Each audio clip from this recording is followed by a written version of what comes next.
안녕하세요. 전북대학교 소프트웨어 중심대학사업단 윤윤숙입니다. 5차시와 6차시에서는 CSS3 기본 개념과 CSS3 박스 모델과 응용에 대한 내용으로 수업을 진행했고, 이번 시간에는 CSS3 활용면을 다루도록 하겠습니다.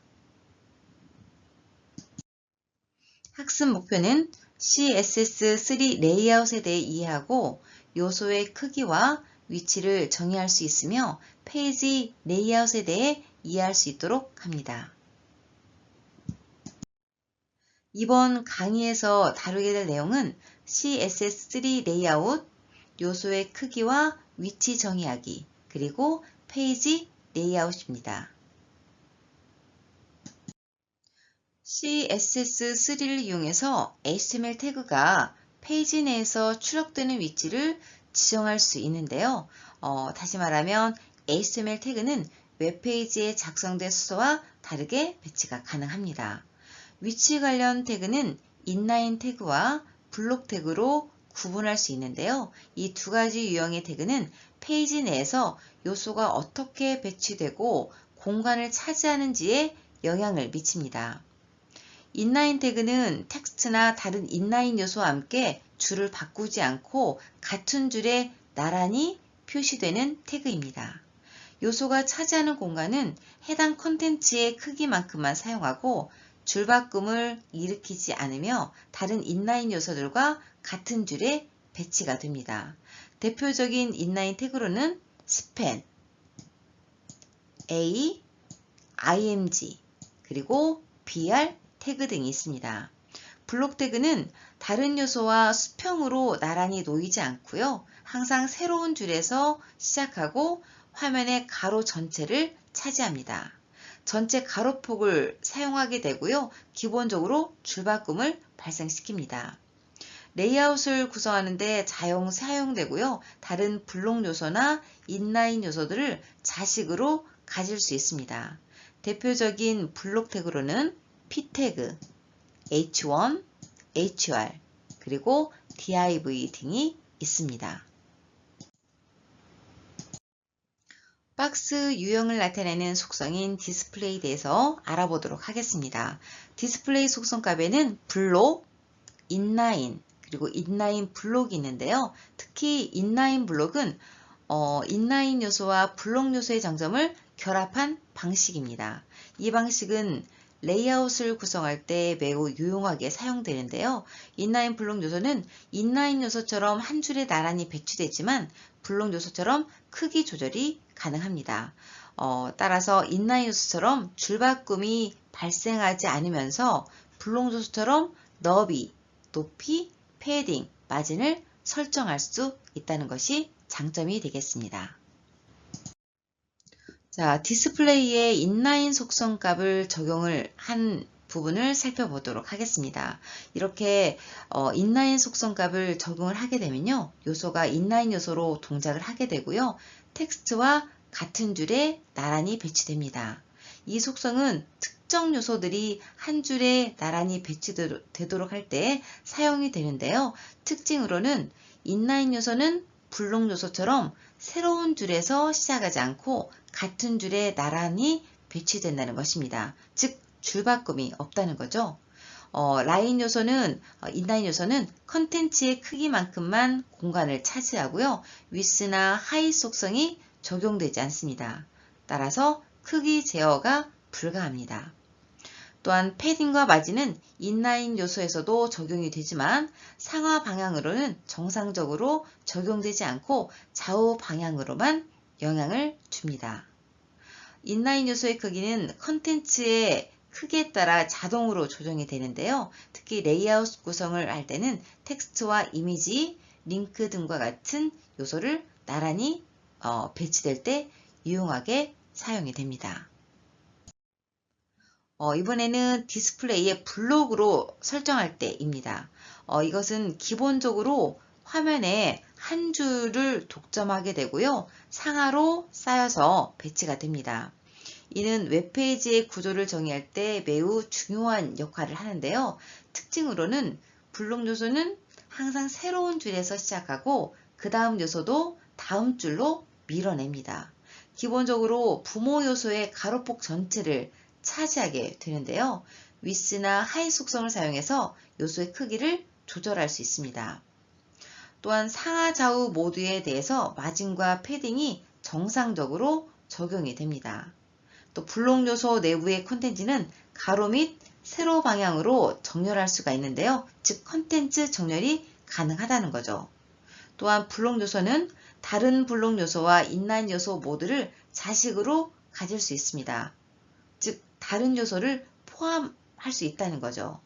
장점으로는 레이아웃을 구성할 때 가장 기본적이며 유연하게 사용할 수 있다라는 것과 텍스트, 이미지, 기타 컨텐츠를 블록 단위로 관리할 수 있기 때문에 구조적인 디자인을 만드는데 효과적이라는 것입니다.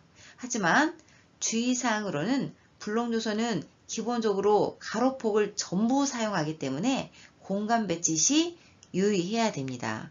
만약에 다른 요소와 나란히 배치하려면 플로트, 플렉스, 그리드와 같은 다른 레이아웃 기법을 사용해야 할 수 있습니다. 이렇듯 디스플레이에 블록으로 설정하면 웹 디자인에서 가장 많이 사용되는 요소라고 할 수가 있고요.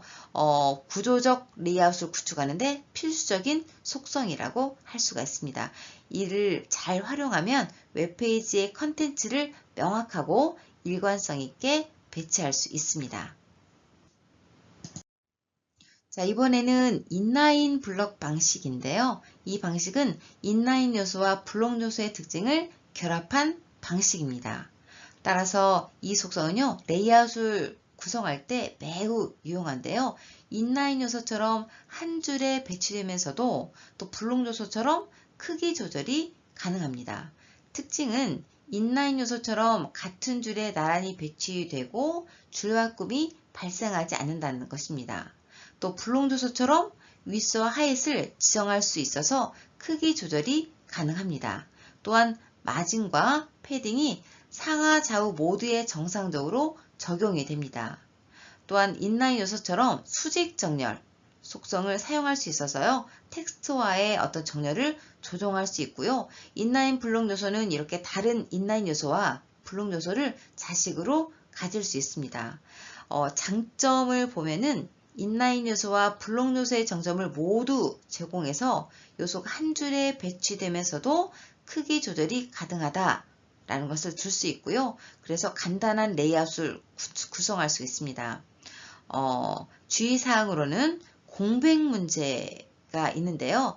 이 인라인 블록 요소들 사이에 공백이 렌더링 시 요소들 사이에 추가적인 간격으로 나타날 수 있습니다.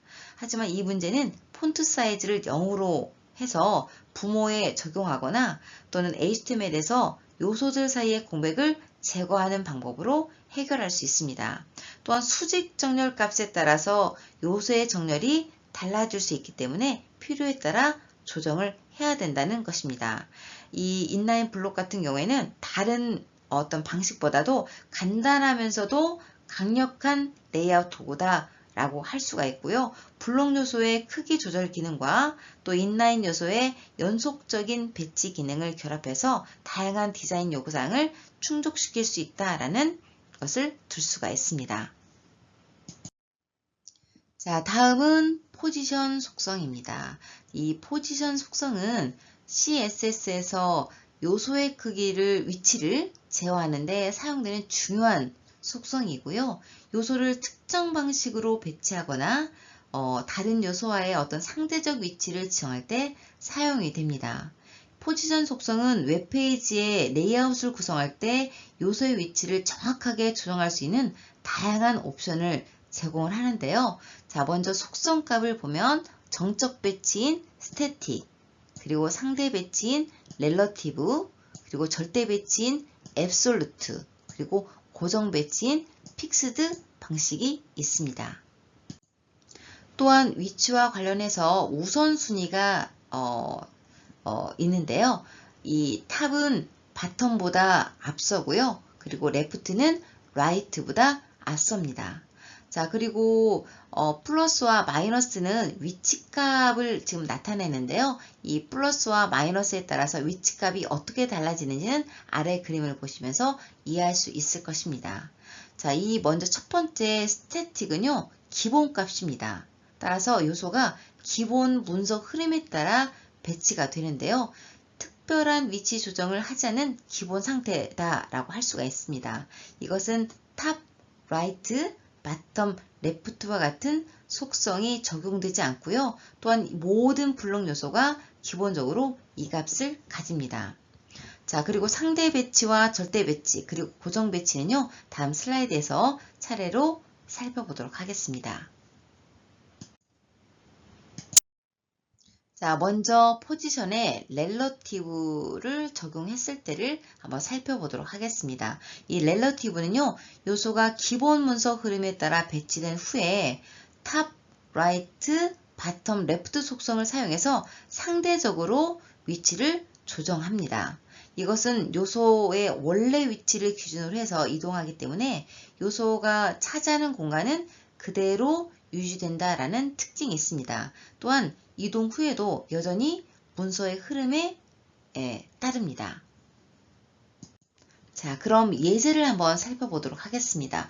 아무것도 지정하지 않는 초기 상태가 첫 번째고요. 두 번째 같은 경우에는 렐러티브를 이용해서 상대적으로 배치한 예인데요. 자, 먼저 div를 살펴보면 html이 각각 div 태그를 이용해서 나열이 되어 있습니다. 두 번째와 네 번째, 즉 t와 l 같은 경우에는 id를 이용해서 구분을 했는데요. 먼저 left인 샵 left를 먼저 보시면 포지션이 렐러티브로 설정이 되어 있습니다. 그리고 왼쪽에서 10, 위에서 30, 플러스이겠죠. 이거는 당연히. 그래서 왼쪽에서 10만큼, 위에서 30만큼 누른다 라고 생각하시면 되겠고요. 요 부분입니다. 자, 그리고 네 번째인 라이트 부분을 보시면요. 이 경우에도 포지션이 렐러티브로 설정되어 있고요. 이때는 오른쪽에서 10, 그리고 아래에서 30. 그래서 이렇게 L이 이 위치에 배치하게 됩니다. 자, 다음은 앱솔루트 방식인데요. 이 앱솔루트는 요소가 문서 흐름에서 완전히 벗어나고 가장 가까운 위치 지정, 즉 조상에 상대적으로 배치된다고 할 수가 있습니다. 조상이 없으면 뷰포트에 상대적으로 배치가 되는데요. 이것은 요소가 문서 흐름에서 제거되기 때문에 다른 요소에 영향을 미치지 않습니다. 또한 탑, 라이트, 바텀, 레프트 속성으로 위치를 정확하게 지정할 수 있다는 특징이 있습니다. 자, 그럼 예제를 한번 살펴보도록 하겠습니다. 마찬가지로 지금 div 태그를 이용해서요. html이 지금 출력이 됐는데요. 두 번째 t는 포지션이 앱솔루트로 정의가 되어 있고요. 레프트와 탑을 이용해서 각각 30, 50으로 되어 있습니다. 그리고 라이트인 경우에도 앱솔루트로 지정이 되어 있고요. 이것도 오른쪽 30, 그리고 위에서 50으로 지정이 되어 있습니다. 이 앱솔루트의 기준은 부모 태그의 시작 위치를 의미합니다. 따라서 브라우저의 크기가 변해도 절대 배치된 태그 위치는 변하지 않는다라는 특징이 있습니다. 다음은 픽스드 방식인데요. 이 픽스드는 요소가 뷰포트, 즉 브라우저 창을 기준으로 고정이 된다라는 것입니다. 스크롤을 해도 요소의 배치가 변하지 않아요. 따라서 뷰포트에 대해서 고정이 되고요. 스크롤을 했을 때라도 항상 같은 위치에 머문다라는 특징이 있습니다. 또한 페이지의 전체 흐름에 포함되지 않고요. 다른 요소와의 상호작용이 없다라는 특징을 가지고 있습니다. 자, 이렇게 예제를 한번 보면은요. 지금 div p 태그를 보시면 아래쪽에 고정 배치되었습니다 라는 텍스트가 출력이 되는데요. 먼저 이 부분을 보시면 포지션이 픽스드로 설정이 되어 있고요. 바텀이 10, 오른쪽에서 10. 그래서 이렇게 바텀 10, right ship에서 항상 같은 브라우저의 하단에 위치하게 됩니다. 우리가 창의 사이즈를 느리거나 줄이거나 이럴 때 스크롤을 위아래로 옮길 때조차도 항상 이 텍스트는 브라우저의 하단에 항상 출력됨을 알 수가 있습니다. 이렇게 각 포지션의 값은 요소를 페이지에 어떻게 배치할지 결정하는 중요한 속성이고요. 레이아웃을 유연하게 디자인할 수 있게 합니다. 이 포지션 속성의 다양한 옵션을 활용하면요, 페이지의 컨텐츠 배치를 세밀하게 제어할 수 있습니다. 자, 유동 배치인 플로트 속성은요, CSS에서 요소를 왼쪽 또는 오른쪽으로 띄워서 배치할 때 사용하는 속성입니다. 주로 텍스트와 이미지의 배치를 제어하거나 레이아웃을 구성할 때 유용하게 사용이 되는데요. 이 플로트는 원래 텍스트의 흐름에 맞춰서 이미지 등을 배치하기 위해서 설계되었지만 레이아웃 구성에서도 널리 사용이 됩니다. 먼저 플로트의 속성 값을 보면요. inherit, left, right, run이 있는데요. inherit 속성 값은 요소가 부모 요소의 플로트 속성을 상속받는데 부모 요소의 플로트 속성 값이 자식 요소에 적용이 됩니다. 그리고 left 속성 값은요. 요소를 부모 컨테이너의 왼쪽에 붙여서 띄워서 배치하는데 텍스트나 다른 인라인 요소가 요소의 오른쪽에 감싸서 배치가 됩니다. 따라서 요소는 왼쪽으로 밀려서 위치하게 되는 거죠. right 속성 값은요. 요소를 부모 컨테이너의 오른쪽에 붙여서 띄워서 배치하는데 마찬가지로 텍스트나 다른 인라인 요소가 요소의 왼쪽에 감싸서 배치가 됩니다. 따라서 요소는 오른쪽으로 밀려서 위치하게 되는 거죠. 그리고 마지막으로 너는요. 요소가 흐름에서 벗어나지 않고 기본적인 문서 흐름에 따라 배치가 되는데 요소는 기본적으로 문서의 흐름에 따라서 위치하게 됩니다. 요소의 위치가 고정이 되면 플로트 속성을 적용할 수 없기 때문에요. 이 포지션 속성의 앱솔루트를 사용할 수 없습니다. 이 플로트는 텍스트와 이미지의 배치를 제어하는 데 유용한 도구지만 복잡한 레이아웃을 구성할 때는요. 플렉스박스나 또 그리드와 같은 최신 레이아웃 기법을 사용하는 것이 더 효율적일 수 있습니다. 이것은 다음 강의 영상 시에 설명드리도록 하겠습니다.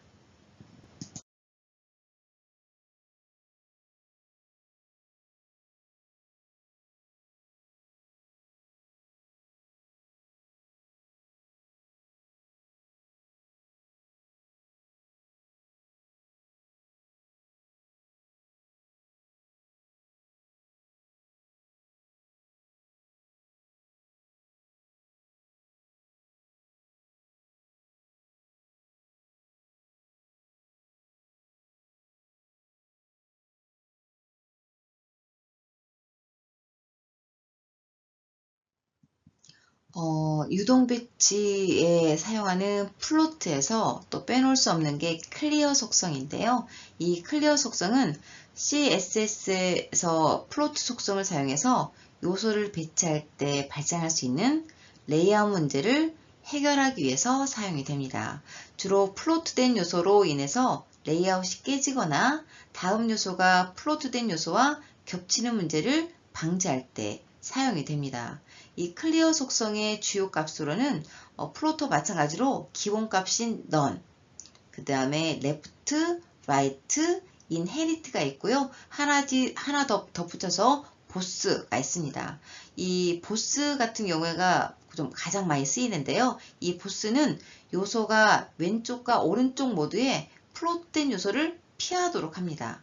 양쪽 플로트 요소가 있는 경우에 이 값이 설정된 요소는 두 방향 모두에서 떨어져서 배치가 된다는 거죠. 자, 예를 잠깐 살펴보면요. 첫 번째, 두 번째가 좀 약간 다르죠. 자, 지금 DIV를 보시면 지금 대칭적 구조로 이렇게 하나가 되고요. 또 HR 태그를 이용해서 이렇게 DIV가 각각 이렇게 두 개를 구분을 했습니다. 자, 첫 번째 같은 경우에는 지금 우리 앞에서 살펴본 것처럼 플로트가 레프트로 되어 있습니다. 그래서 왼쪽에 이렇게 있죠. 떠 있고요. 그리고 지금 이 두 번째 예를 보시면 똑같이 div3와 4로 각각 설정이 되어 있는데요. 이 div3 같은 경우에는 플로트가 레프트로 이렇게 설정이 되어 있습니다.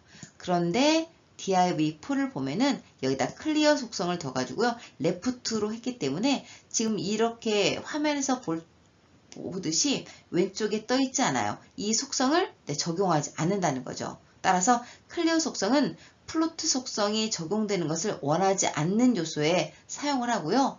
플로트 속성을 초기화시키는 특징이 있습니다. 자, 다음은 오버플로우 속성인데요. 이 오버플로우는 넘치다 라는 뜻이잖아요. 그래서 이제 간혹 가다가 텍스트가 넘치거나 할 때 설정할 수 있는 그 속성 값입니다.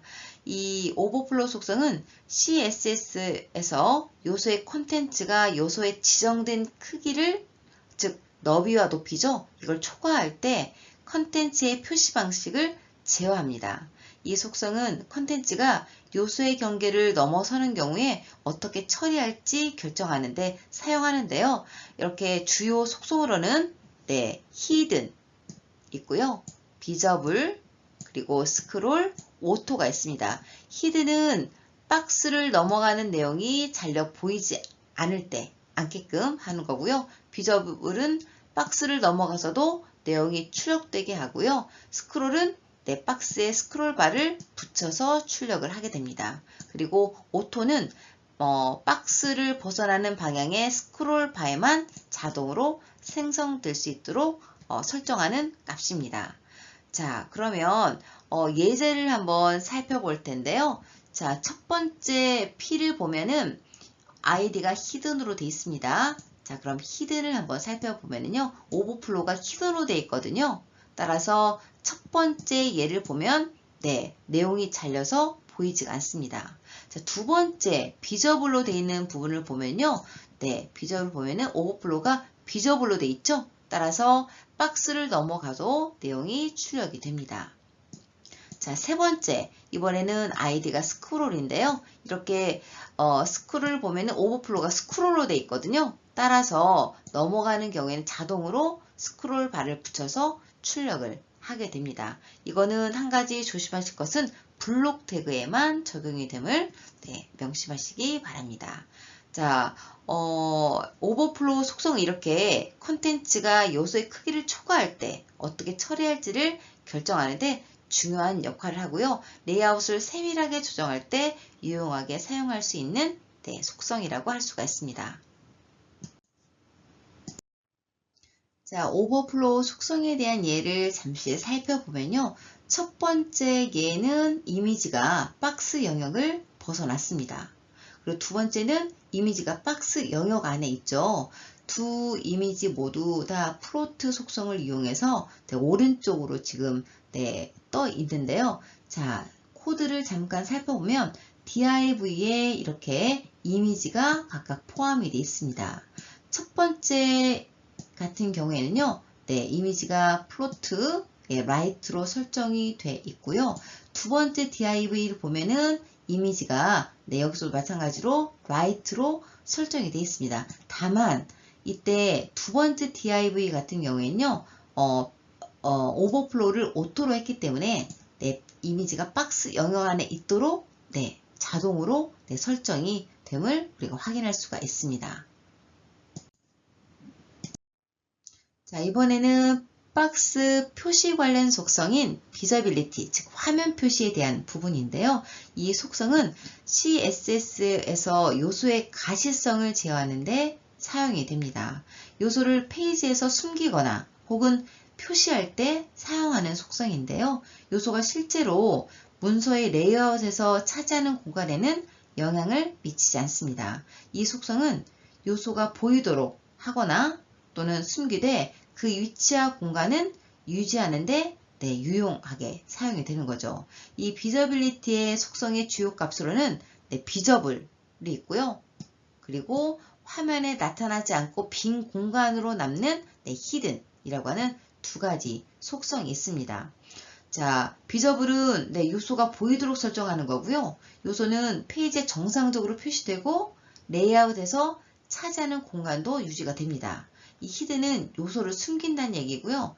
요소는 화면에 표시되진 않지만 레이아웃에서 차지하는 공간은 여전히 유지가 됩니다. 즉, 요소의 시각적 표시를 숨기지만 요소의 위치와 공간은 유지가 되는 거죠. 사용자는 요소를 볼 수 없지만 요소가 차지하는 공간은 다른 요소와 상호작용하게 됩니다. 여기서 이 두 가지 약간 비교되는 성질이 있는데요. 비저빌리티와 디스플레이에서의 넌입니다. 이 두 가지의 속성의 차이점을 살펴보면은 비저빌리티를 히든으로 했을 경우에 이 첫 번째 부분인데요. 이 경우에는 요소는 숨겨지지만 레이아웃에서 차지하는 공간은 이렇게 유지가 됩니다. 그리고 디스플레이를 넌으로 했을 경우에는요. 이게 지금 가로거든요. 내용이 없어졌어요. 그래서 요소도 숨겨지고 또 레이아웃에서 차지하는 공간도 제거가 됩니다. 이 차이점은 레이아웃이 변경되는 방식과 또 요소가 차지하는 공간을 어떻게 처리하는지에 따라서 선택할 수가 있습니다. 그래서 비저빌리티 속성은 요소의 가시성을 제어하면서도 레이아웃을 유지하고 또 필요에 따라서 컨텐츠를 숨기거나 보이는 상태로 조정하는 데 유용한 도구라고 할 수가 있습니다. 자, HTML의 시멘트 구조를 앞에서 아마 살펴봤을 것 같은데요. 이 시멘트 구조에서 플로트 속성이 활용된 예를 잠깐 살펴보도록 하겠습니다. 이 HTML에서 시멘틱 구조를 사용해서 웹페이지 영역을 이렇게 헤더, 네이브, 섹션, 어사이드, 푸터로 일단 나눠놨고요. 이 경우에 네이브 태그하고 어사이드 태그에 플로트 속성을 이렇게 사용함으로써 구조를 좀 더 깔끔하게 정리할 수가 있습니다. 자, 시멘틱 구조에서 한번 그 플로트 속성이 어떻게 설정되어 있는가를 한번 살펴보도록 하겠습니다. 자, 네이브의 플로트가 레프트로 되어 있죠. 섹션도 마찬가지로 레프트로 되어 있고요. 어사이드도 레프트로. 그래서 이렇게 왼쪽에 이렇게 붙도록 틈이 생기지 않도록 설정을 했고요. 푸터 같은 경우에는 클리어 속성을 이용해서 깔끔하게 정리를 했습니다. 자, 코드를 한번 살펴보도록 하겠습니다. 마찬가지로 헤더 영역, 네이브, 섹션, 푸터 영역이 있는데요. 먼저 헤더 영역에 보면은 오버플로우를 히든으로 했습니다. 숨기죠. 그 다음에 네이브 같은 경우에는 마찬가지로 여기도 히든으로 했고요. 섹션도 마찬가지로 오버플로우를 다 히든으로 설정했습니다. 자, 이렇게 이번 그 7차 시에서는 CSS3 레이아웃에 대해서 살펴봤는데요. HTML에서는 태그를 크게 인라인 태그 그리고 블록 태그로 이렇게 구분할 수 있었고요. 이 두 가지 유형의 태그가 페이지 내에서 요소가 어떻게 배치되고 공간을 차지하는지에 영향을 미친다는 것을 확인할 수 있었습니다. 또한 요소의 위치를 정하기 위해서는 인라인 박스, 블록 박스, 인라인 블록 박스를 어떻게 활용하는지도 살펴보았습니다.